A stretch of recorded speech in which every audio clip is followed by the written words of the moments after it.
One habit that I developed when I was at college that was actually a very bad habit, which was I like to show people that I didn't do any work and that I didn't go to classes and I didn't care. And then at the very last minute, like 2 days before the test, I'd get serious about it. And people thought that was funny. You know, that was my positioning, the guy who did nothing until the last minute. Then when I went into business, that was a really bad habit. And it took me a couple of years to get over that. Nobody praised me because I would do things at the last minute, and I tried to reverse to students I'd actually, I didn't think that highly of, who were always organized and had things done on time. I'm still working on it, but procrastination is not a good habit. I just read and read and read. I probably read 5 to 6 hours a day. I don't read as fast now as when I was younger, but I read 5 daily newspapers. I read a fair number of magazines. I read 10Ks. I read annual reports, and I read a lot of other things too. So I've always enjoyed reading. I love reading biographies. Find your passion. You find your passion. I was very, very lucky to find it, you know, when I was 7 or 8 years old, and you know, and fortunately, my children have found their passion. One son loves farming like nothing else. One son loves music like everything else, and all 3 of them love philanthropy and what they get to do. You're lucky in life when you find it, and you can't guarantee you're going to find it in your first job out. But I always tell the college students that come out, I say, take the job that you would take if you were independently wealthy. You know, you're going to do well at it. If you think you're going to be a lot happier if you've got 2X instead of X, you're probably making a mistake. I mean, you ought to find something you like that works with that, and you'll get in trouble if you think that making 10X or 20X is the answer to everything in life, because then you will do things like borrow money when you shouldn't, or maybe cut corners on things that your employer wants you to cut corners on. Or it just doesn't make any sense. You won't like it when you look back on it. Who was Ben Graham? He was your primary mentor, model? He was a wonderful man, and he was my professor at Columbia. I read his book when I was 19 at the University of Nebraska, and I'd started investing when I was 11, and I started reading about it when I was like 7. So I'd gone through I read every book in the Omaha Public Library that there was by the time I was 12 on investing and stock market. And I had a lot of fun, but I never really found out, I never got grounded in anything. And it was entertaining, but it wasn't going to be profitable. And then I read Graham's book, The Intelligent Investor, when I was at the University of Nebraska. And that just opened the whole thing up to me. Yeah, and I named my oldest son is named Howard after my dad, Graham Buffett, and he was a marvelous man. Never expected anything from me in return. Ben Graham, in his low teens, looked around and he looked at the people he admired, and he said, you know, I want to be admired, so why don't I just behave like them? And he found there was nothing impossible about behaving like them. And similarly, he did the same thing on the reverse side in terms of getting rid of those qualities. Sir, how did you become so great? How did I become so great? That's a question. Well, which class you are studying? 4th. What's your dream in life? I want to become a singer. Singer. Hindustani or Carnatic? Hindustani or Carnatic music? Any music? Yeah, any music. Any music will become. Well, I don't know how big. I don't know. You know, it's a relative terms. So I personally believe you must have a dream. Say, I must have a dream. I must have a dream. I must continuously acquire knowledge. Continuously acquire knowledge. I must continuously acquire knowledge. Hard work. Hard work. And perseverance. And pursuance. One should not be not afraid of problems. Not afraid of problems. Then you will be successful. Okay. I'd talk to my dad, I'd talk to Warren, I'd talk to my wife Melinda.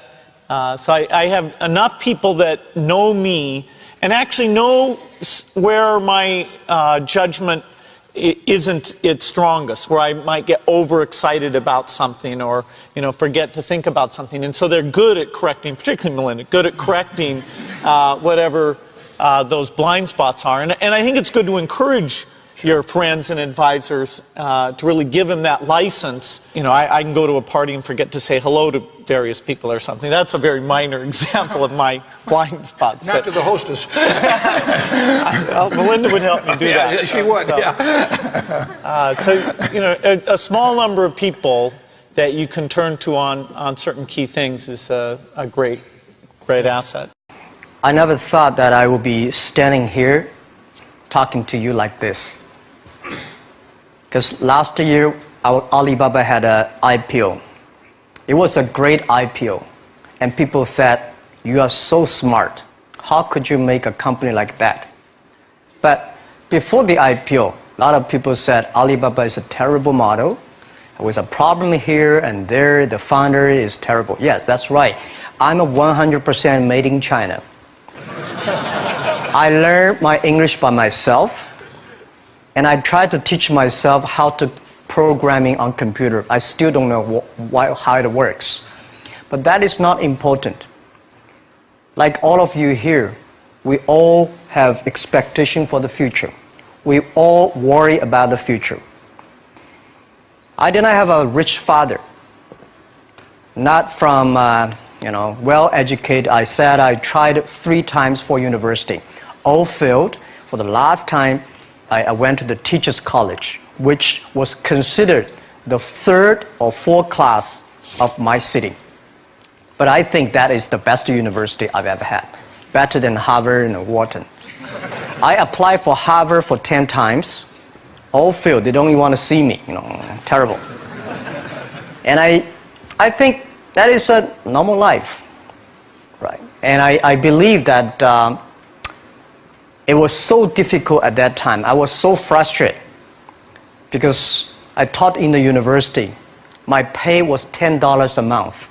It was not easy, but I believe that something is waiting for me there.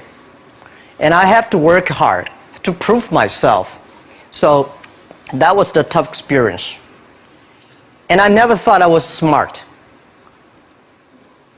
Nobody believed that I could be successful because everybody say, well, this guy think differently, think crazily. They think about something never work. In 1994, discussed that I'm going to do something called internet. And 23 of them against it. They said, this is a stupid idea. Right? We have never heard about internet, and you know nothing about computer. Why you want to do the computer? So nobody agreed with. As I said, I believe it because I saw the computer in 1994 when I went to the USA. I think this thing could be big, but I never thought it would be that big like today.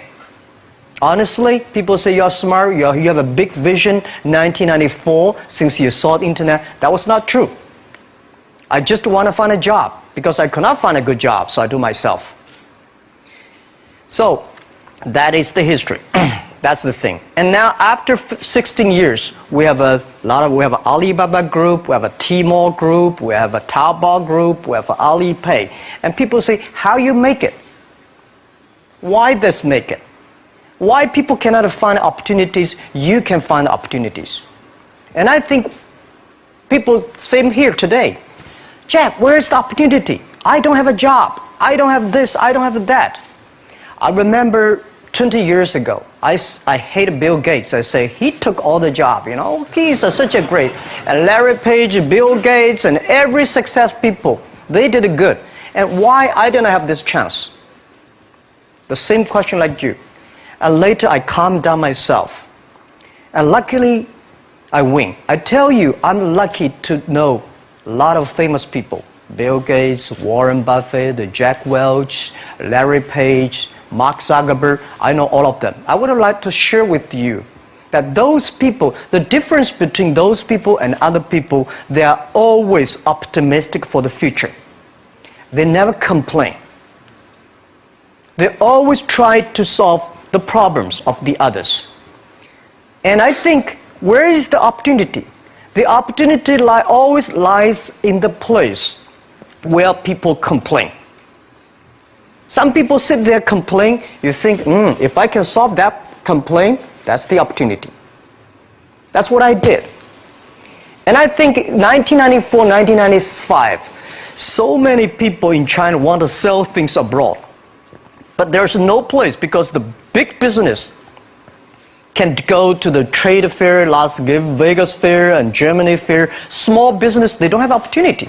So they complain, we want to go to trade shows, but they cannot get visa, they don't have money, they don't have a relationship. So I think if internet can help this small business, it would be great.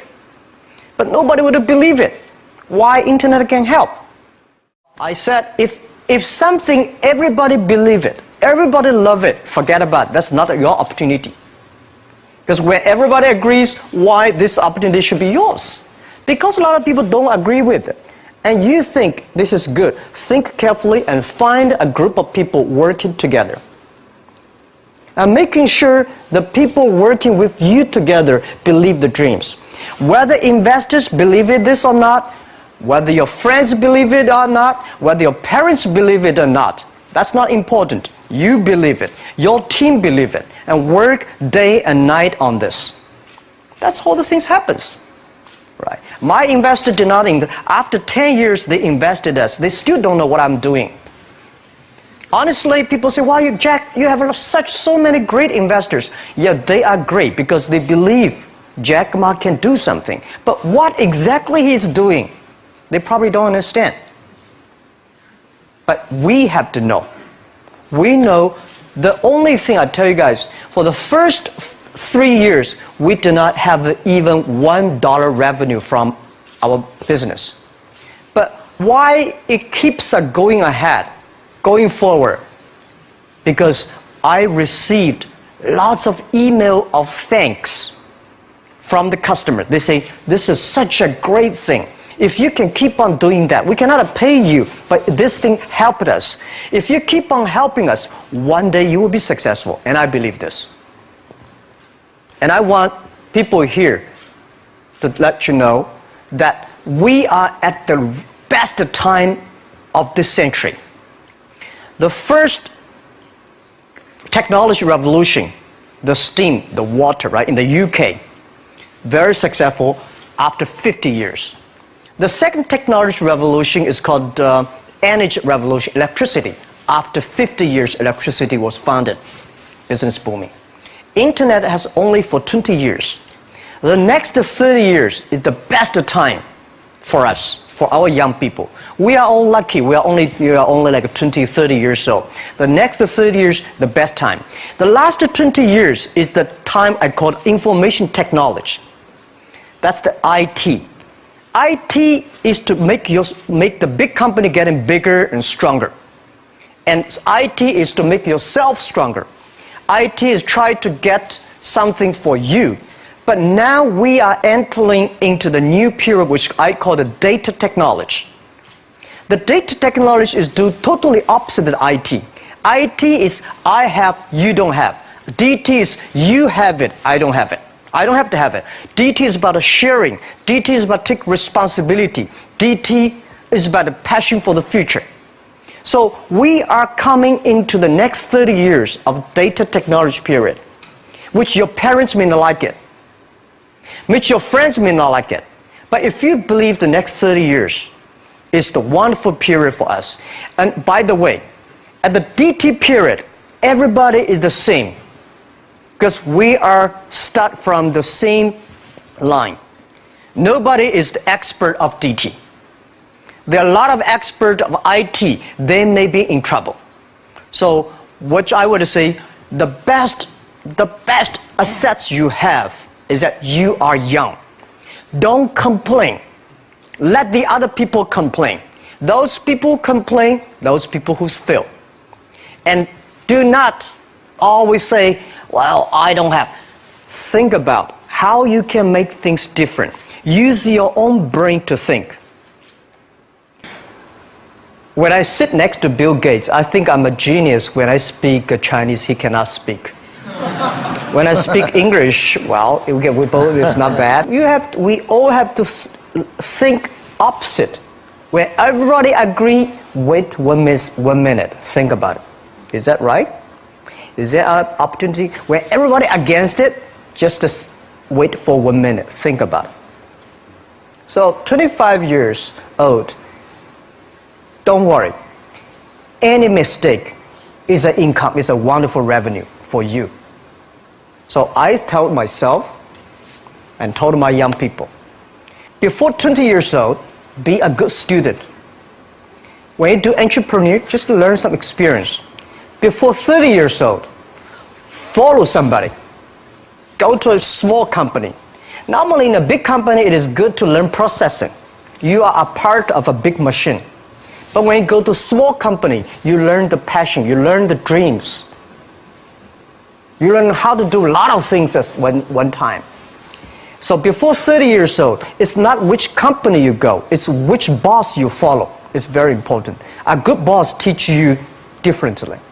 And from 30 to 40 years old, you have to think very clearly, you're working for yourself if you really want to be an entrepreneur. When you're 40 to 50 years old, you have to do all the things that you are good at. Don't try to jump into the new area. It's too late. You may be successful, but the rate of dying is too big. So 40 to 50, think about how can focus on things that you are good at. But when you are 50 to 60 years old, work for the young people. Because young people can do better than you. So rely on them, invest on them, making sure they're good.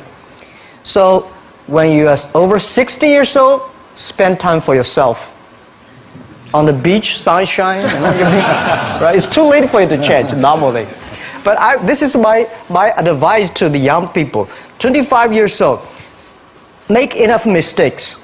Don't worry. You fall, you stand up. You fall, you stand up. Enjoy it. I mean, 25 years old, enjoy the show, enjoy the show.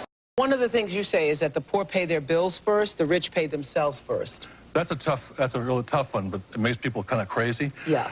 Because the richest man in Babylon says pay yourself first. But what most people do is they pay their bills first and they never pay themselves anything.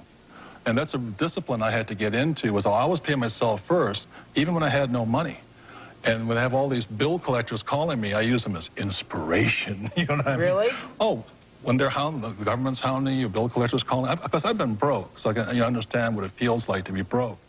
When those guys are calling you, instead of shrinking and going into the shell and eating my pizza, I use it as motivation to go out and make more money. So I use my bill collectors as motivation, and that's why I paid myself first, even though sometimes I wasn't paying. What would you pay yourself? I always bought assets. I'd buy a house, or I'd put money in the bank and things like this. But it was just a habit. Exactly what you're talking about. It's up here. It's about changing the way you think. That's what the whole book is about. That's it. Because we're our biggest asset. We're also our biggest liability. We are. Yeah, we are. I know. I read that.